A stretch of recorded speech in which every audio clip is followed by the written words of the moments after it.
Ladies and gentlemen, boys and girls, savers, pavers and flag wavers, welcome along to the Joe Swiver YouTube channel, where we discuss books and little else, and I come to you for the third day running. I'm throwing these videos at you like some goblin king would children to a dragon. I am, as I say, just releasing them without thought or without preference and without studying them whatsoever. I'm a little concerned that, for reasons which will become clear in a few days' time, there is limited storage on this iPhone because there are very many videos and snippets which are beleaguering the storage, and so I'm going to try and quicken things up, maybe, but given that this is a book haul and given that it's such a lovely day and my mind is feeling vivacious once more, I can make no promises. So we may go for 15 or 20 minutes, I do not know. But yeah, I'm still in Derbyshire, as well you may be able to tell, the land of Anglican ruins and fee-paying schools and doffed flat caps and curmudgeonly cattle and obstreperous churchmen, the lot. I am obviously a city boy amongst the slurry of rural life. I feel rather like Sherlock Holmes, when he goes into some sort of tavern and he tries to embed himself into the local society. It was terrible that the Duchess went missing last week, landlord. Oh no, sir, not many like her around here, so I don't think she'll be long missed or sorely missed. That seems to be the way of my social interactions at the moment. It's very, very nice, and there is a sort of a kind of an unerring geniality amongst everyone. You feel incumbent to nod and to engage in conversation, which is lovely. It's a great change from the blinkered, senselessly blinkered city life of which I am a bastion. But yeah, we're going to get on with this book haul. Come what may, I may as well show you. I've just spotted Stephen has brought very many of his artifacts. Grand Viceroy Spivey's book, very many artifacts over to Derbyshire, and here is a picture of himself and his father, great grandfather Arthur, no longer with us, of course. With a belly full of brown ale, no doubt. There is Stephen, proud as punch in his policeman's uniform. Let us hope that he has guarded his truncheon throughout his time in the service. He was indeed a policeman, one of Peel's men for the Metropolitan Police of Hull for a short while. So that's a little bit of Spivanian memorabilia. I'm sure that will intrigue the biographers no end. But yeah, I have a book haul for you today. Very, very irresponsible of me. In my last book haul, just recorded 48 hours ago, I was rather guarded, and I said that I wanted to encourage de-escalation. I wanted to act like The Hague or the UN. I wanted to stop bellicosity and belligerence at all costs. But I can no longer maintain that fallacy because I have so many books to my left that this action can only be construed as provocative. My generals are dressed, my plans are drawn up, and all of my men have been duly instructed. So, yeah, this is another book haul to further the wars. So we have 3 sections, and in order to choose between the last 2, I'm going to toss a coin. But the first section is beyond dispute. We have non-fiction, fiction, and P.G. Wodehouse. Now, pedants among you will, of course, tell me that there is no mutual exclusivity between P.G. Wodehouse and fiction, given that he did write fiction. But I have no time for syllogists, and I believe his writing is so extraordinarily humorous and has had such an everlasting impact on my reading and my writing that he deserves a section of his own. We have 2 copies of Wodehouse's works, both fictional, as I say. We have, first of all, A Damsel in Distress. This is a standalone novel, I do believe. There are some rather unusual things going on at Belpher Castle. So this is a Penguin fiction copy, which was reprinted, I think, in the early 70s. Did I read earlier? Or have I misread that? Just bear with me, folks. No, I have plucked that year from midair. I don't know why I said that, but this was first published by Herbert Jenkins in 1919, just after P.G. Wodehouse had retired from the Shanghai Hong Kong Bank. But yeah, this sounds jolly good. I pick up anything that he is an automatic buy. Anything which I've not already read of Wodehouse's oeuvre, I automatically select. So this looks rather nice. Obviously, you've always got that cartoonish front cover. You have the poised lady. You have the the awed and ever-awing gentleman there with a marmalade waistcoat, and then you have, I don't know, a sort of a lawyer offering a summons, maybe. I'm not sure whether you can see that properly. Of course, the sun still beats down and it strikes from within, but it gives me a golden sheen, and so I'm ploughing on. Next up, we have the best buy of the day. I got this for, again, everything in here was ordered for, was purchased for £1 or less, so everything is a steal in nearly every sense of the word. We have P.G. Wodehouse, The World of Mr. Malina. Now, I think I'd read of Mr. Malina on Wodehouse's Wikipedia page, but the collection and the character and the creation of the character has not loomed large in my mind, and so I mistakenly thought it might have been pastiche fiction first of all, but it is not. It comes with a completely blank back cover, and I am going to struggle to read this stuff, aren't I? Because of the light. I am extemporaneously going to just move the curtain slightly. Is that going to help? Oh, it is. It is going to help. Yes. Stay right there. Okay. You can see no less of me, and I have now blocked the sun. How about that? If I just move around here. Oh, goodness me, this is so amateurish, isn't it? But anyway, yes, so we have Mr. Malina, and I wanted just to read out the introduction that Wodehouse offers on the first few pages.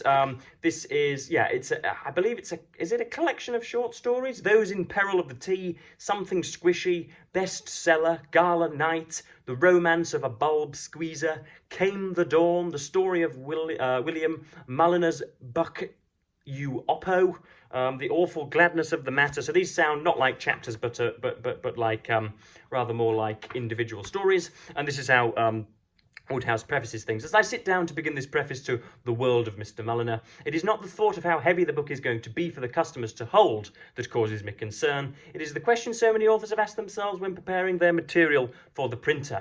How about this stuff? Is it all right? It is so easy for a writer of humorous stories to go wrong, as Oliver Wendell Holmes, the autocrat at the breakfast table man, once did. He wrote what he knew to be his masterpiece, and in genial mood gave it to his butler to read before taking it down to the editorial office. The butler first jiggled a little, then started shaking like a jelly, and finally fell to the floor in convulsions. Holmes had made the mixture too rich. He concludes the poem in which he recorded the incident with the words, "Week after week, both day and night, I nursed that wretched man, so now I never dare to write as funny as I can. I must warn my public that in the world of Mr. Malina, I am writing as funny as I can, and I can only hope that there will be no ill results." So that's obviously quite the preparatory throat clearing there from Wodehouse, and we hope that it is as humorous as Plum supposes, or Plum insists early on. Now we need our coin. So this is, again, for those of you abroad, you may never have touched a sort of a minion of the King's Mint. And here we have, yes, an English £1, and heads will be fiction and tails will be non-fiction. I like to artificially inject jeopardy into my life because I'm a Westerner and therefore everything is already solved for me. And so, as I say, I need some uncertainty to be brought in. So here we are. So what did we say? Did we say heads fiction? We're saying that now. Heads fiction and tails non-fiction. So let us go. And that's fallen, and I've almost lost it. And we have tails for non-fiction. So let us go ahead. We have, I think, 3 and 3. Perfectly, we do have 3 and 3. And I'm going to have to pivot again. This has been planned so poorly. Welcome, by the way, anybody who has just recently subscribed. There's been a recent upsurge. My last book haul got 1,000 views, and a great many of you have shuffled into the pews. So find a more experienced parishioner, find a more experienced subscriber, and they will whisper about all of the tropes. They will translate all of the tropes, so that if you are confused by any of my witticisms and any more of the Spivey lore, L-O-R-E, then you can be thus elucidated. Again, for those of you playing Joe Spivey Verbal Bingo, elucidated is worth 9 points this afternoon. First of all, we have Claire Tomlain's book, Samuel Pepys, The Unequalled Self. Now, Pepys has been on... Samuel Pepys looks positively photogenic there, doesn't he, in the shining sun. Pepys has been on the mind recently because I have, for the last 35 days, been recording a journal of my own, just 250 words on A4. I've tried not to be too exotic, too emotional. I've tried not to to jerk tears from posthumous readers. I've tried not to write for posthumous readers at all, actually. I've tried to write for myself. I've tried to write down beans on toast and particular bowel movements and particular walks and events watched on the television. I've been statistical with it. But yeah, Pepys has been on the mind because he's the most famous diarist of them all. And I've read Tomlain's biography of Austen in the past and found it to be great. And I can never fail to remember that Claire Tomlain was the bedfellow for a short while of one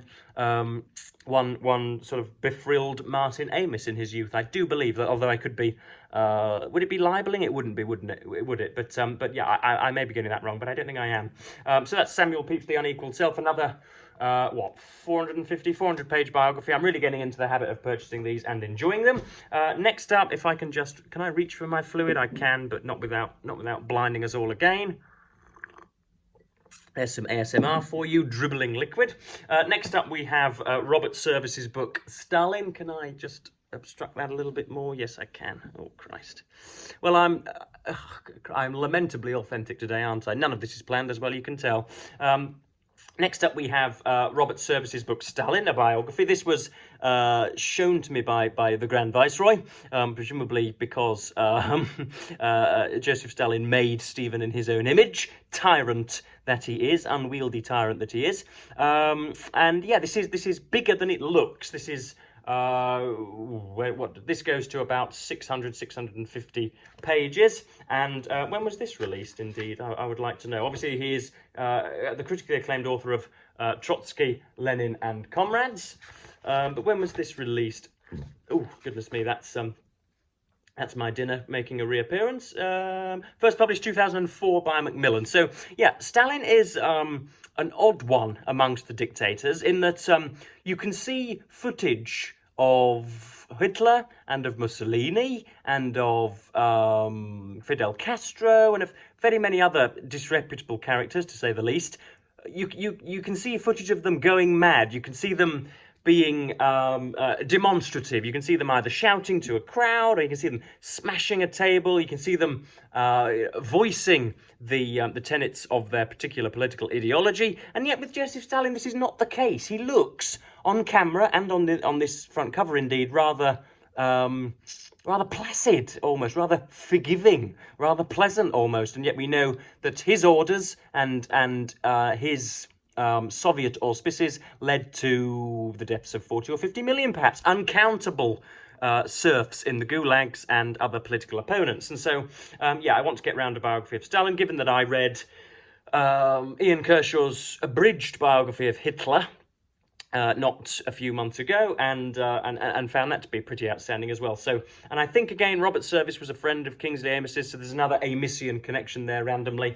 Do we have a blurb? We do. In this acclaimed biography, Robert Service brings us closer than ever to an understanding of one of the most notorious figures in world history. Drawing on unpublished material from the Moscow archives, personal testimonies, and private papers, Stalin illuminates the man as well as the dictator, placing him truly in the frame of his politics, party, and revolution. With unprecedented detail, Service describes Stalin's formative influences, his alcoholic father and devout mother, his Georgian origins, his religious training, and his embrace of revolutionary Marxism. I don't think he ever embraced revolutionary Marxism. I think he, quite probably, like Chairman Mao, he probably carried the flagstaff but never let it bleed into his heart, and shows how they shaped his later life as a Bolshevik militant, rising party chief, and ruthless despot. More importantly, Service ties together Stalin's political intellect, his voracious reading, and surprising fondness for composing poetry, with his penchant for glory, revenge, and mass murder. Now that concluding sentence has drawn me in even more. Political intellect, which I'd banked on, but voracious reading and surprising fondness for composing poetry. Goodness me! Well, how often have I voiced my own desire to one day be the demagogic fascist, the demagogic leader of the United Kingdom, throwing royalty into the cellar? Well, maybe this is where it all starts, folks. Maybe my fondness for composing poetry and voracious reading is to be sort of a hallmark of dictatorship. Next up, we have something which was momentarily rewarding, and yet I've brought it home to realise that I have dropped a clanger. Oh, I have made a mistake slightly. We have John Stuart Mill on liberty and the subjection of women in a gorgeous Penguin classic. I've been after this for some time, but it's 200 pages and retails at £14 brand new, so that is economically inefficient, if you know what I mean. It's infeasible, not feasible, and so I have put it off, and yet I found it for £1 today, and got it home and realised that On Liberty has been what should we say, disgraced to within an inch of its life. We've got highlighter pen everywhere, and we have regular biro pen everywhere as well. So. Like fridge portraits in the kitchen, everything has been scrawled over here. We've got British Empire, yada yada yada. Thankfully, the secondary essay, which we will get to now, which is called The Subjection of Women, thankfully that was not read by the previous owner and bears not one scar of usage. And so the second essay, for which I bought this, I've already read On Liberty and found it to be what did I find it to be? A bit angsty, a bit complex, actually. Strangely, it's not often a complaint of mine, but I've read it digitally, and so I wanted a proper copy to scribble and to scrawl. And yet some bumptious customer got there before me. Look at that, page after page after page of doubtlessly awful insight. So yeah, it'll just be the second half that I'll be reading. But there's John Stuart Mill looking dejected and rather beaten down and haggard, I'm sure you'll agree. Next up, we have the fictional section, and this is not something you would expect me to haul, I don't think. But I have a favourite radio presenter by the name of James O'Brien. He is live on LBC Monday to Friday between the hours of 10 a.m. and 1 p.m. and he is sort of the sort of liberal centrifuge of England. There you go. If you're playing Joe Spivey Verbal Bingo, that's 2-in-1 video. Centrifuge is worth 12 points this afternoon. Yeah, he's the liberal centrifuge of Britain and chews over the subjects of the day for 3 hours. And he mentioned not long ago the name of one of his favourite writers. Now, we have the same literary tastes. He reads a lot of Elliot, he reads a lot of Trollope, he reads a lot of P.G. Wodehouse, he reads a lot of the Americans as well, a lot of Steinbeck, a lot of James, a lot of Twain, on which I am indifferent. But he mentioned Saki the other week, and I'd never heard of this gentleman. And so I googled him and found that Waterstones did not do an edition, a newly published edition of his works. And yet I have found in a turquoise penguin backing the complete Saki. There he is, in a strange sort of cosmopolitan hat. Obviously, he's something of a poseur, something of a posh poseur. But yeah, he was a short story writer and novelist, and I think playwright as well. So we have his complete stories there. That sun is having a field day, isn't it? It's playing havoc with my presentation. Oh goodness me, this is hallucinogenic. We have the complete. So I'm looking forward to getting to this because if James O'Brien admires him, then I ought to admire him as well. Could I just close it off there? Not without risk of completely, oh goodness me, completely occluding myself from view. But yeah, we've got the complete Saki there, and I shall get to this in time. Obviously, it's stuff I can read piecemeal. Beasts and Super Beasts, first collected in 1914. Let's have some more titles, shall we? We've got, well, all of these short stories. We've got The Hedgehog, we've got Cousin Teresa, we've got The Elk, we've got Hyacinth, we've got Bertie's Christmas Eve, and then we've got the novels listed as The Unbearable Bassington, When William Came, of course that's a double entendre, and The Westminster Alice. Then we have plays, which I will probably not be particularly invested in, but yeah, that's the complete Saki. Again, a steal at 850 pages, I think, for just £1. And then we have Evelyn Waugh's Scoop. This sounds absolutely fantastic. I'm going to switch over again because this is still faulty. We have Evelyn Waugh's Scoop again. That is a picture. That is obviously a grayscale picture of what was she? Post-war London, maybe? I don't know. The cover shows London by Robert Frank. courtesy of the McGill Gallery of New York, actually. Okay, but here we have the blurb, and this drew me in. I already knew about. I already had a synopsis of Scoop in mind. Lord Copper, newspaper magnate and proprietor of the Daily Beast, has always prided himself on his intuitive flair for spotting ace reporters. That is not to say he has not made the odd blunder, however, and may in a moment of weakness make another. Acting on a dinner party tip from Mrs. Algernon Stitch, he feels convinced that he has hit on just the chap to cover a promising little war in the African Republic of Ishmailia. Here begins War's exuberant comedy of mistaken identity and his brilliant satire on Fleet Street and its relentless and hectic pursuit of hot news. Now, that's a nice blurb. I think it overuses the word "and" slightly, maybe, but I've given up the ghost of hiding anything, and I am going to be gladly in the sun. Few too many "ands" in that blurb, but other than that, I am very much looking forward to reading Scoop. Again, not very long, 220 pages. Not that I particularly care. I remember reading. Obviously, I loved. Brideshead Revisited, but Decline and Fall was actually a little bit simple for me. It didn't seem to be. It didn't seem to match the accolades that it has precipitated or earned, and so I'm not quite sold on Evelyn Waugh just yet. And then lastly, we have George Eliot's Adam Bede. Now, I was certain 2 months ago that I bought this and hauled this, and archivists and completists of the Joe Spivey YouTube channel, few though you may number, may well tell me that I did do so. But I looked for Adam Bede again a fortnight ago, maybe, so as to read it, and went all throughout my bookshelves, and indeed behind the frontispiece of my bookshelves, behind the original shelving, and couldn't find it anywhere. I turned my Plimsollware apartment upside down and came up with nothing, and so I had to conclude that I don't have it. And so I've got George Eliot's Adam Bede there. That is obviously unviewable in the sun. This is an Oxford World Classic, and numbers 530, 550-ish pages. This was one of her first novels, and one in which she made her name, I do believe.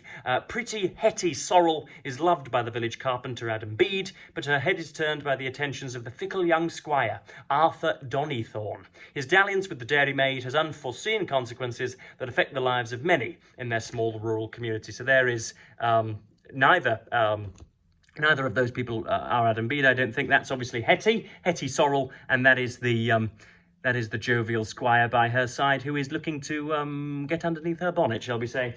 So yeah, that is another book haul. Sort of, what should we say, opportunistic though it may be, I couldn't help but do it because Grand Viceroy Spivey has kindly offered, in visiting relatives in Hull, he has offered to take me back on Saturday, and so I do not lack for luggage. I can take an extra bag should I need it, but it's getting jolly hot in here because I've got the front or back door closed, and so I'm going to end and thus condition myself with the air.